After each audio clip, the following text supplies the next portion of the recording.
Sean, what's your name and union position? I'm Sean Crossan. I'm the Assistant Branch Convener of EIS-FELA here at City of Glasgow College. Now, you've been on strike, starting an indefinite strike. Why?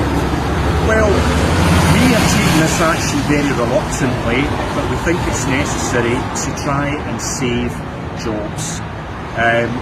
In total, we are looking at 100 compulsory redundancies possibly, and that's on top of 75 posts that have gone via voluntary severance.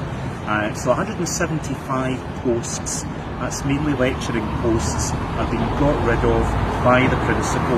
We think that's absolutely unacceptable. And what approximate proportion of the workforce is that? Well, it could be anything from a third to a fifth of the workforce going, the lecturing workforce. So that's a pretty substantial amount of people that are going to be leaving this organisation. And you can see obviously the size of this building, and we have another building down at Riverside. It seems absolutely ridiculous that that amount of lecturers, can be let go, can be sacked. You look at the size of this building, this organisation. I mean, what's that going to do for the future of education in Glasgow? And what's the rationale given by senior management? The rationale is there's no money, and the rationale is that the Scottish Government's to blame. That's what Paul Little keeps saying, our principal. The Scottish Government is to blame. That they have cut funding effectively, that they will not, increase funding. So the blame lies at the door of the Scottish Government, according to the principal. And what other causes do you think there might be? Right. Well, we think that money at this college has not been spent properly. We believe that, for example, a few years ago at COP26, the college spent almost £250,000 on COP26 activities. We don't believe that that was beneficial in any way for our students. In fact, we found out recently in a media article, I think it was in the Scottish edition of the Times, that greenhouse gas emissions here at the college had actually significantly increased. So, clearly the money spent on COP26 activities, wasn't money well spent.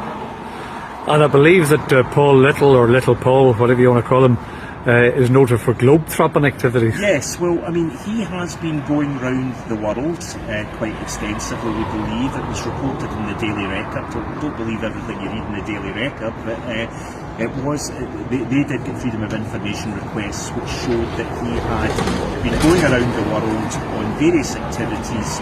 We don't believe that those activities result in significant gains for the college. He talks about being a global ambassador, and whatever that is, I don't think that actually benefits our students from some of the poorest communities here in the City of Glasgow and the west of Scotland generally. And what kind of income is he on? Well, we believe that he is on a remuneration package of about £215,000 per year. Okay, so that would obviously include things like his pension, that would include private medical insurance, we believe that he has. So he is sitting there at the top of the organisation, and he is telling people that they have to accept redundancies. And of course he's going to give people the basic redundancy package. It's going to be the statutory minimum. So this is a guy who's earning a huge amount of money, and he's telling people, yeah, you could lose your job. I'm not going to take a pay cut. I'm not going to look at alternatives to redundancy, which the union has suggested. He wants to keep his privileges. He feels he's special, and he is people set apart. If you want to put it that way. The ordinary rules don't apply to him. I think an individual who is very self-entitled and very selfish. Now, one of the things I believe is that the senior management of colleges and universities are out of control, and that there should be perhaps an elected board of management. What do you think? There is very little effective oversight or democratic accountability. And I think that goes back to the 1990s when the colleges were first incorporated.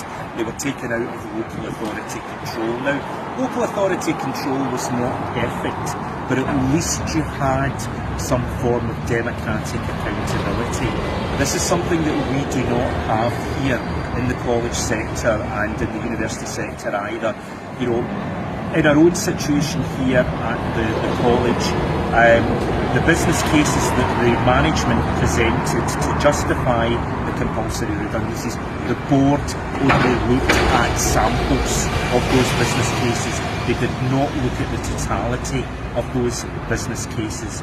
Now, I think when you're proposing to make at least 100 posts compulsorily redundant, plus you've got 75 people who've gone out on voluntary severance just a few months earlier, I think the board really should have been saying we need to scrutinise these proposals. We need to scrutinise, and they didn't do that.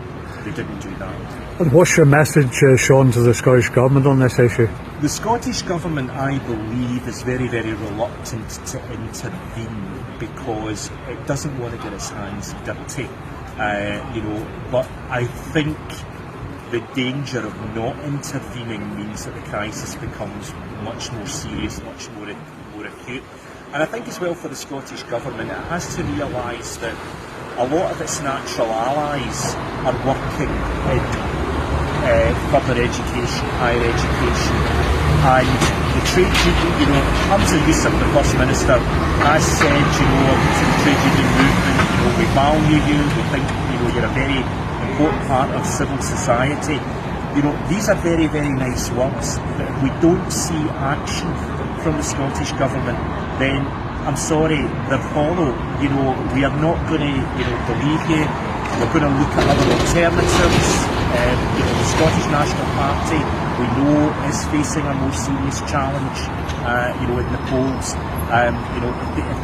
If they want to stop the situation here at the City of Glasgow College and other colleges, they have to do something. And finally, what's your message to the wider trade union movement? The wider trade movement has been wonderful, because we've had, expressions of solidarity. It's heartened me very, very much to see the likes of Unison members, other trade union members coming to the picket lines, to say that we support you. Our principal, Paul Little, actually has been critical of those individuals, turning up on the picket line. He's trying to say, it's just other union members who are coming along. He doesn't understand solidarity. He doesn't get it because he operates with a lone wolf mentality. He doesn't realise the strength in the union, and it's so important that we're all part of this. It's part of a working class struggle. It's really, really important, for trade unions to stick together, and I'm considerably heartened in the last year that trade unions are now becoming more visible. People see them as a valuable part of society. So I see that as part of this, the resurgence of the trade union movement, hopefully. Thanks very much, and you have the continued support of the SSP. Solidarity from us. Thank you very much. Solidarity to you too. Okay, thanks.